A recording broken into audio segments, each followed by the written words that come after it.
to my channel, or if you happen to be new here, my name is Jess. As you guys can tell from the title of this video is going to be a little bit different. I get a ton of comments and questions at the end of wrap-ups or the end of my month, or if I just finish a book, where people want to know how I'm able to read such large books in such a short amount of time, or how I'm able to read so many books over a month. And I thought that I would sit down and talk to you guys about that today, because I feel like this is a commonly asked question. But I have to let you know, just because you read a little bit slower than other people, that doesn't mean that you're not a reader. It doesn't mean that you're not doing a good job. You're reading, and that's really all that matters. But a lot of people have been asking for a couple of my tips on how I'm able to do it, and I thought I would sit down and film that today. Now, full disclosure, my schedule and the way that my life kind of works sort of works around reading, so that is why I'm able to, first off, get a lot of my reading done. Alright, but I'm just going to go ahead and kind of go over what I do in the month, just so you guys kind of have an idea of that, and you can kind of pick and pull and see what works for you.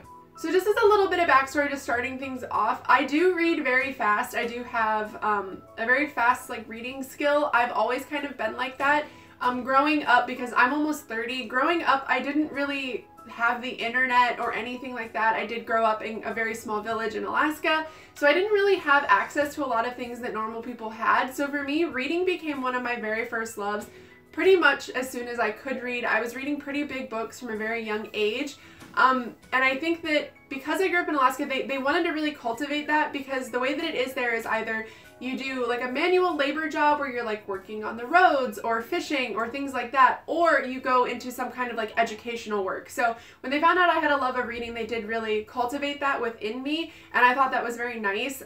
That's probably why I have such a high reading level, is because they always wanted me to read. They were always giving me things to read. I did a lot of like reading competitions and things like that, and you know, they really taught me how to read at a fast level but also comprehend at a fast level. So I just have to throw that out there, that if you are just a slow reader, I don't know how well these are going to work for you, but I do have a couple of tips that might help. But just know that I do read pretty fast, and I don't mean to like brag or anything like that. In no way do I think anybody who reads slow is like beneath me. You guys should know that. That's never my intention, but most of the reason why I'm able to get so much reading done is because I do read and comprehend at a pretty fast level. So now that I've made myself look like an asshole, we're gonna move into what I do to kind of read when I can. As you guys are aware, I do work full time. I have my Bookstagram account, which I have to set aside time for. I run a website that I also have to set aside time for, as well as I do BookTube and, you know, see my friends, family, spend time with my husband.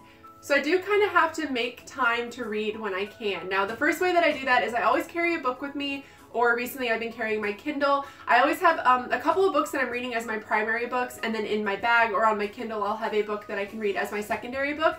Usually the primary book is the one that I am reading throughout the week or throughout the couple of days that I've decided to read it. Sometimes there will be a lull in a book, however, and I will kind of put that away and pick up another book. And I tend to notice that when I'm setting another book down and getting into a new book, I'm really excited to read that book, and I read a good amount of it. And that's part of the reason why I'm able to complete so many, is because I do tend to read 4 to 6 books at a time. And I know for a lot of people that's kind of hard to do, but that's just how I work. So if I'm waiting for an appointment, if I am waiting to go somewhere, waiting for food at a restaurant, waiting, you know, for anything like getting my oil changed, whatever it may be, I will read. I will always have a book with me, and I will always pull it out and, you know, read it. Another thing that I do is I am fortunate enough to work at a job where when we are slow, I'm able to have my book out. We do stand at like cash registers up front, and we are answering phones pretty much 24/7 when we are there. It's a lot of work, but when we do have lull time, I am able to read, and I work with a great community of people that are very good at their jobs, and so when we are slow, it's a nice time to be able to read and just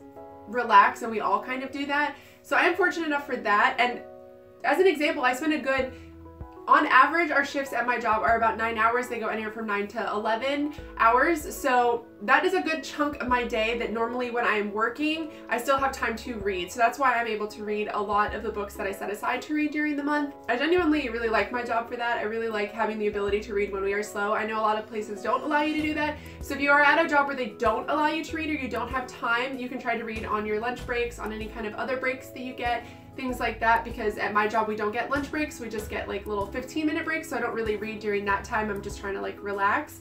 But yeah, that's most of my reading gets done at work. And then when I get home from work, obviously I do get home very late. I, on average, will get home anywhere from 1 a.m. to 4 a.m. What I will do, because I cannot immediately go to bed, is I will set a timer on my phone for about an hour, hour and a half, and we'll turn everything off and we'll just sit and read and focus on whatever book I am currently reading or whatever book I'm enjoying. A lot of the time, if I'm feeling extra not sleepy, I'll put like a YouTube video on in the background and just read, because I tend to like to read with some other kind of stimulation happening in the room with me. That is an average night for me. So anywhere from about an hour to sometimes 3 hours after I get home from work, before I go to bed, I will read and get as much reading done as I can before I go to sleep. I also always keep a book by my bed or on my phone or my Kindle near me, so I will take 15-20 minutes in the morning to read as well. It's honestly just finding the opportunity to read. A lot of people say, oh, where do you find the time? Where do you find the time? I honestly just make time. What tends to happen a lot is there are other things that could be taking your attention, but instead of prioritizing those things, if they're not things that need to be prioritized, I prioritize reading. So if I'm just hanging out with my husband and we're in the living room and he's kind of like playing a video game, I'll sit on the couch and read next to him. Or if I'm out, like I said, at a restaurant and I'm waiting for my food, I will read. I just tend to find the time for that. A lot of people may think you're being sort of rude though. I'm just gonna throw that out there. There's been a couple of times when I've been reading and people are like, hey, pay attention to me. So if you have that happen, it's just a byproduct of being a reader, but you really just have to prioritize and make time for reading. Now, another question I get asked is how I'm able to read such big books in a short amount of time. I can read a large chapter book in anywhere from 4 days to about a week if I'm feeling up to it. If I have time where I'm not working, I can read that in about 2 or 3 days. And the way that I do that is I tend to section off things. So I'll set sort of a goal for myself on how long I would like it to take me to read a book. And then what I do is I sort of section out, whether it be with sticky notes or page markers, whatever it may be, how many pages I'd like to read in a day. What I normally do is take the overall pages and kind of divide that by the time that I would like it to take me, and then get as close as I can between those at the end of chapters. So say I'm reading, you know, an 800-page book and I want to finish it in, you know, 4 days. I will section that off as close as I can to each chapter. And that really helps. It also kind of encourages you a little bit, because as you're finishing each chapter and you know how much you need to be, you know, how much you'd like to be reading, once you hit that marker, you're starting to feel really good about yourself, and it does sort of push you and motivate you to continue to read. Another reason why I'm able to read so much is because I have a lot of responsibilities when it comes to reading, whether it be books for review, books that I've gotten from NetGalley, things that I need to do reviews on. That kind of pushes me to continue to read more. I know that a lot of people sort of feel like it becomes a job, but it has yet to feel like that for me. I just know that I have a responsibility to read this book, and that is why I continue to read. And it kind of pushes you to find more time for the book that you are supposed to be reading, because you have a future review coming for it, or you are really enjoying it and you want to talk to people about it, that kind of thing. So having my website and having reviews on my website kind of pushes me to read a lot more as well. Alright guys, so that is how I read a lot every month, or how I read large books every month. I hope these answered your questions. I feel like it's a very personal thing. It kind of works on a person-to-person basis. So some of these may work for you, some of these may not work for you. It's really just whatever fits into your life. And I'm going to reiterate here that you should not feel bad if you're not reading a ton of books.